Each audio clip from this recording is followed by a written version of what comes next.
Okay, so today I'm gonna walk you guys through on how to do Rice Krispies, Fruity Pebbles Rice Krispies. These are the products that I use. Only Fruity Pebble cereal. I do not use any cheap brand, off-name brand. Uh, Marshmallows, only the Jet Puff brand. The 10-ounce bag is enough. I use the mini ones because they melt quite quicker. I only use the 10-ounce bag. I do not use the 16-ounce bag. So this is just what I do. You can use whatever you'd like. And then for butter, I'm using this butter here. Um, if you'd like more information on this, you can follow me on Instagram at stay.pushin, STAY dot PUSHIN. And you can go on there and find out on how to get your own butter. This is ghee butter, infused, great product. And I'm going to show you guys how easy it is. These are the 3 things you need on how to make your own Rice Krispies. And yeah, let's get to it. Okay, so I did stick my butter in the microwave for 30 seconds. And it still did not completely melt, but it's melted enough.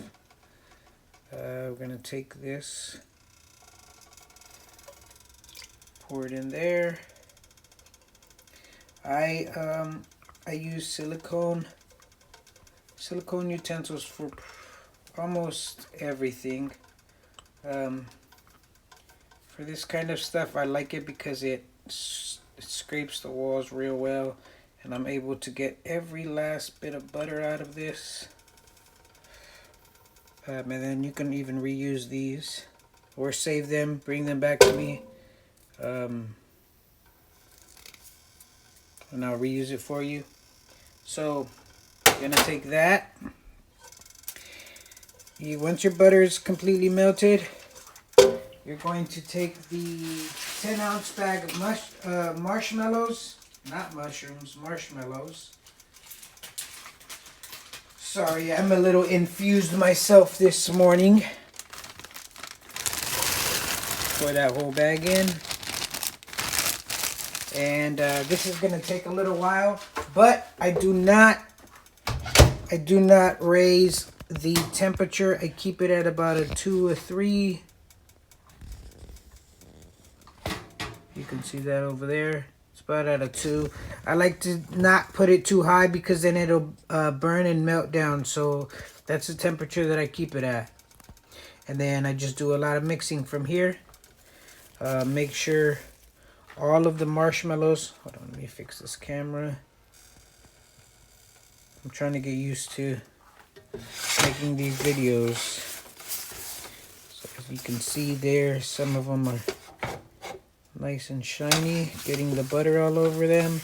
As it starts to melt and you mix more and more and more, it will be evenly infused. All the marshmallow mix will be evenly infused. So again, as you can see, they're still all complete marshmallows, and they're just now buttered marshmallows. But they're pretty much all buttered up now. So what I'm gonna do is just let this sit for a few minutes, not too long. Constantly watch it, constantly move it. It won't burn because this is a it won't stick to the pan because this is a non-stick pan and this is a silicone spatula, so it's very easy to for everything to come off of this. But now the marshmallows will burn if you let them sit too long. They will turn dark brown, maybe even black. You'll have to wash the pot. I've encountered many problems throughout my time of making my edibles, but yeah. So we're gonna let this sit for a little while, and we'll come back for the next part of the process. Okay, I've been letting it sit for a little while.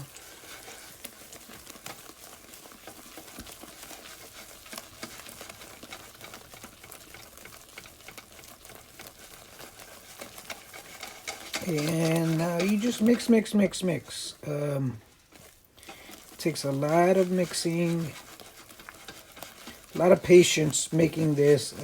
I could higher the temperature, I guess, a little bit, but I'm also doing other things as I wait for this to melt down. And I don't like for it to melt down too much because then it gets really runny, and I don't like how runny it gets when it melts too much.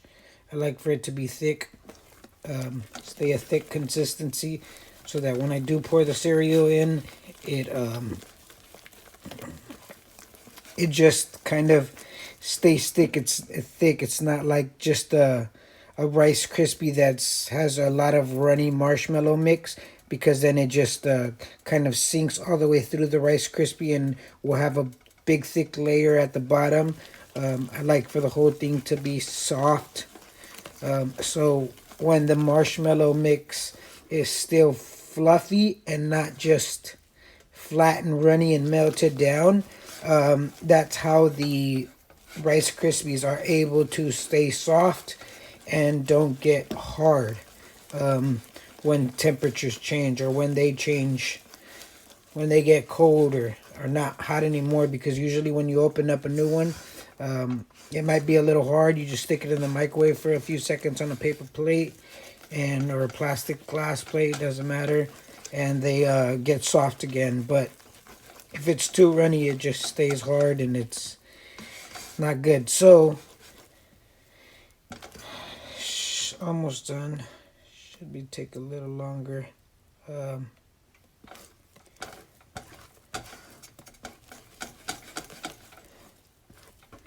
Gonna let it get a little softer, mix it up a little bit more, and then we'll be pouring in the cereal. Let me get the cereal ready. And we're back. So here I have Fruity Pebbles. We're going to, after this is completely melted, we're going to take the Fruity Pebbles and pour it in. And this just takes a lot of folding.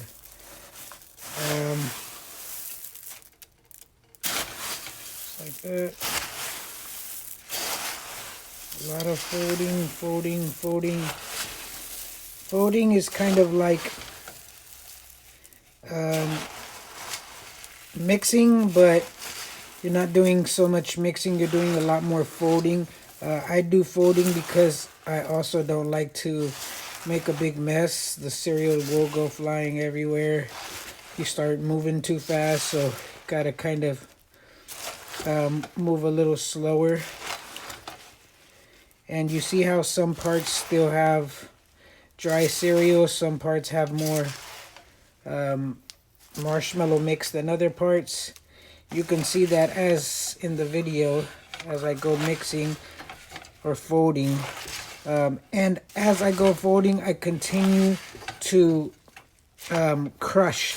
I also go like this sometimes, because like right there you can see there's a big marshmallow chunk. So I just I know I'm probably crushing the cereal, but I don't think that really matters. I think people still get the taste of it in there.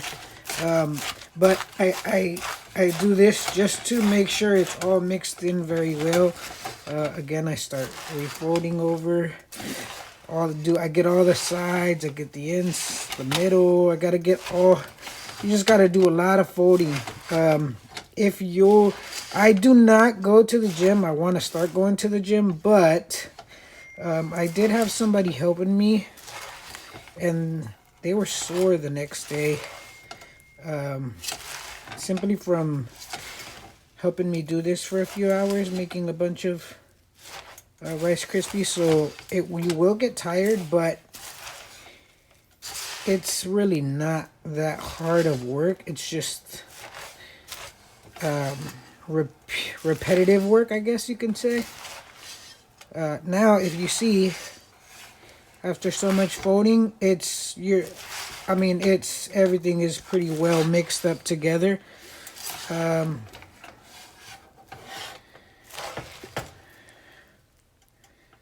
that's pretty much it. Now we're going to take this and put it into the pan. Okay, so I've already got I've got this sprayed down with oil already. Now we're going to take this and pour it in.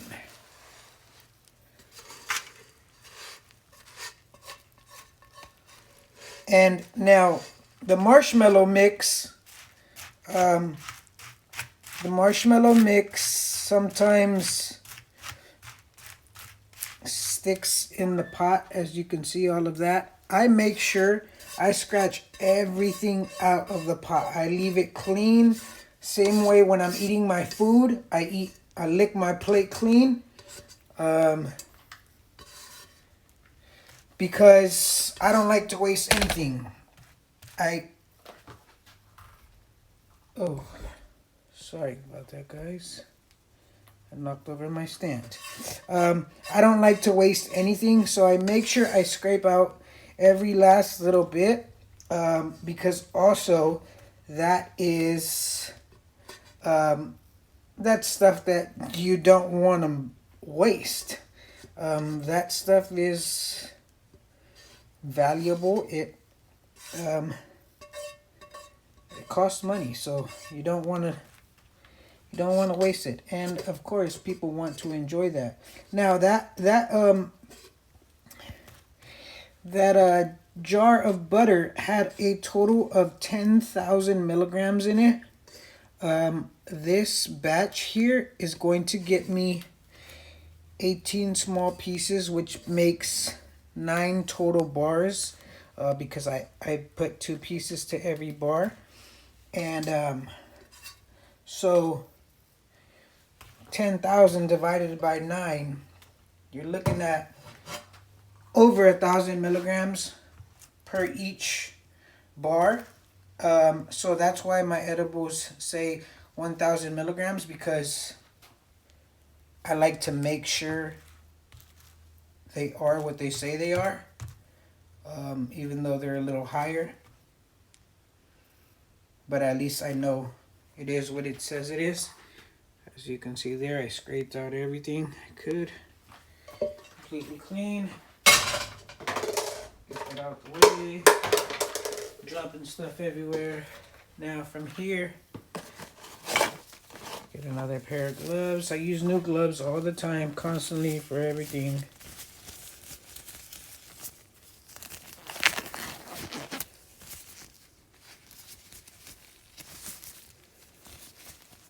Constantly wash my hands and use gloves. So what I do, if I start touching this right now with these gloves, the gloves will stick to the marshmallow mix. So this is just a helpful tip, okay? Not everybody's gonna tell you this, but I tell you this because I tell you guys everything that makes it easier. Take some of this. This is what I use to spray the pan down. I also use it to spray a little bit on my gloves. Take that, go like this. Make sure I cover up both gloves all over. Now I'm able to touch without anything coming off onto my hands. And then this is when I start to form the whole thing.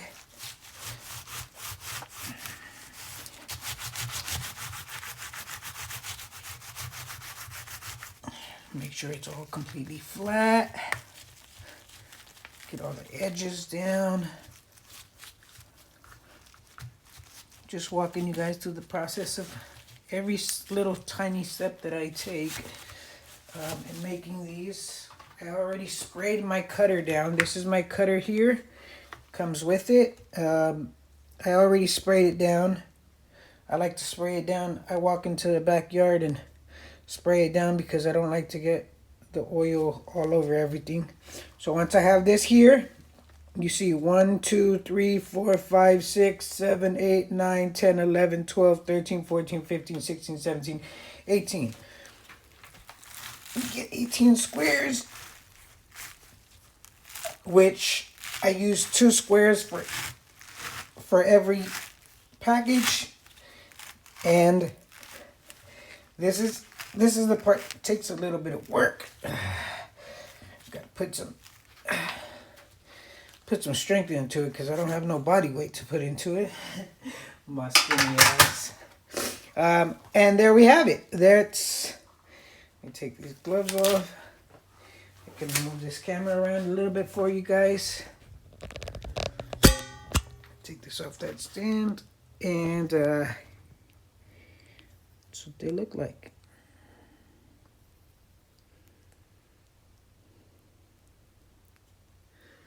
And I'll take you guys into the next step in a second. Okay, so we got some new gloves on. We're gonna take this, bam, flip it over.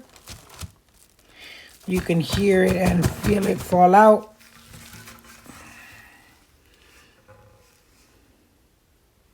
The oil keeps everything from sticking to the pan. Everything pretty much just falls out. So what I do from here, I take some of these gloves. I always use these cheap plastic gloves because they keep. I don't have to use so many of the black ones. The black ones are a little more expensive than these. But I like to separate them before I bag them up so that I know which ones are going where. So this back row of 6 over here will all go together. These will all come together. So I separate these. And then these I take, man, I don't know if you guys, let me move this camera a little bit so you guys can see how soft these still are. So I take these 2 over here from the end. Look at that. Look at that, look at that. And just look at this. Still nice and soft. So I take those 2. Those will be one batch. Those will be one package right there. Then I take another 2 over here. Let me just show you when I separate these. And these will be another batch right there. And then these here will be another batch right here. So that's 1, 2, 3. Got one right here. This is 4 bores. This is number 5 right here. I just go separating them so that I know what I got. 6, 7, 8, and 9. Once they're all separated, go ahead and take these plastic gloves off. And we get the bags ready to start the bagging process. So from here, I get my bags and I prepare them ahead of time and make sure they're ready to put these things in. And that's it, pretty much. I take each one of these and I slide them right in. Just like that. And I do that to all 9 of them, and then I'll be right back to show you how I close them up.